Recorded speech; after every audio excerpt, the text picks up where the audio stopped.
करूं છું અને નિત્ય પ્રભુની હું આરતી કરું છું।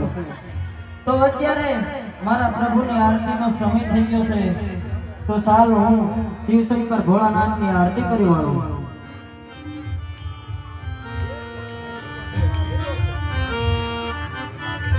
हेलो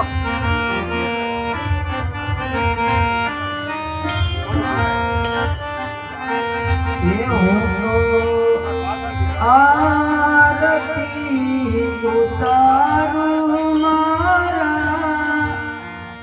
मनना महादेवनी हूँ तो